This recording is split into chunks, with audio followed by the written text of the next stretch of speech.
Hello everyone, कैसे हैं आप लोग? बढ़िया। चलिए आज जो है हम क्वेश्चन ऑफ द डे 12 में क्वेश्चन लेके आए हैं आपके लिए। क्वेश्चन क्या है समझिएगा ध्यान से। In quadrilateral ABCD the bisectors of angle A and angle B meet at O and angle AOB की वैल्यू 64 डिग्री दे रखी है। Angle C plus angle D is equal to. बिल्कुल तसल्ली से सुनिएगा, आराम से सुनिएगा। एक कॉन्सेप्ट है जो मैं आपको यहां पे समझाने की कोशिश कर रहा हूं, समझिएगा तसल्ली से। जैसे मान लीजिए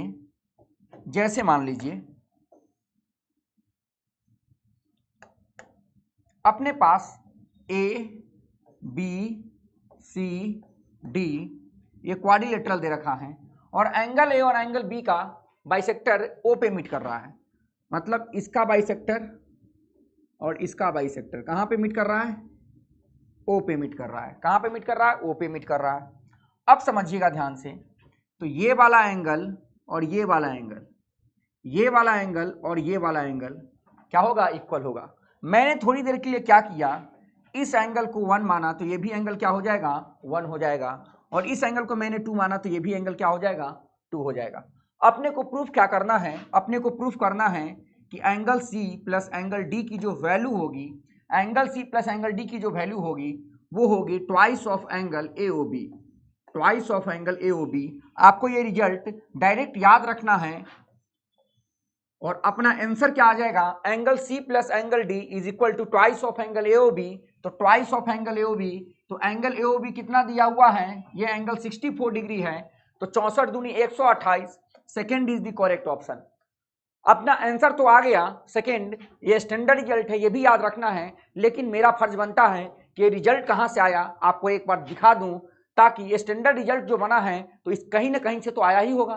तो सबसे पहले हम उसको देख लेते हैं। तो समझिएगा ध्यान से, हमें पता है क्वाड्रिलेटरल एबीसीडी में क्वाड्रिलेटरल के चारों एंगल का सम जो होता है वो 360 डिग्री के इक्वल होता है। सही बात है। तो यहां से मैं angle C plus angle D को लिख सकता हूं 360 degree minus angle A plus angle B. 360 degree minus angle A plus angle B. तो angle C plus angle D की वैल्यू हो जाएगी 360 degree minus angle A. Angle A को मैं क्या लिख सकता हूं? एंगल ए को मैं क्या लिख सकता हूं? एंगल ए को मैं लिख सकता हूं twice of angle 1। Angle A को मैं क्या लिख सकता हूं? Twice of angle 1। और एंगल बी को मैं क्या लिख सकता हूं? Twice of angle 2। अब समझिएगा ध्यान से, तो angle C plus angle D की वैल्यू हो जाएगी 360 डिग्री माइनस ट्वाइस कॉमन ले लिया तो एंगल 1 प्लस एंगल 2। तो यहां से angle C plus angle D की जो वैल्यू होगी 360 degree minus twice of angle 1 plus angle 2। देखिए ट्रायंगल एओबी में ट्रायंगल के तीनों एंगल का सम 180 होता है। तो एंगल 1 प्लस एंगल 2 को मैं क्या लिख सकता हूं? 180 डिग्री माइनस एंगल एओबी। तो अब अपने पास क्या आ गया? देखिए ध्यान से, अब अपने पास आ गया angle C plus angle D is equal to, देखिए इस 2 को मल्टीप्लाई कीजिए -2 को अंदर, तो 360 डिग्री माइनस का 360 डिग्री और प्लस का ट्वाइस ऑफ एंगल एओबी आ गया। ट्वाइस ऑफ एंगल एओबी आ गया।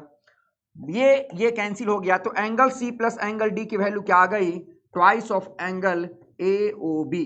तो angle C plus angle D की वैल्यू क्या आ गई? Twice of angle AOB. तो आपको ये चीजें डायरेक्ट याद होनी चाहिए कि angle C plus angle D की जो वैल्यू होगी ट्वाइस ऑफ एंगल एओबी के इक्वल होगी।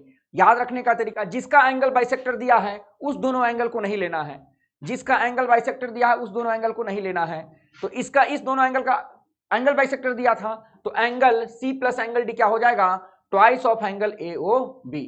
तो मेरे समझ से आपको समझ में आ गया होगा। ये स्टैंडर्ड रिजल्ट जो है आप डायरेक्ट याद रखिएगा।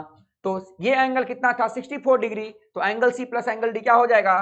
ट्वाइस ऑफ एंगल एओबी, मतलब 128 डिग्री। चलिए मिलते हैं अगले लेक्चर में अगले कॉन्सेप्ट के साथ।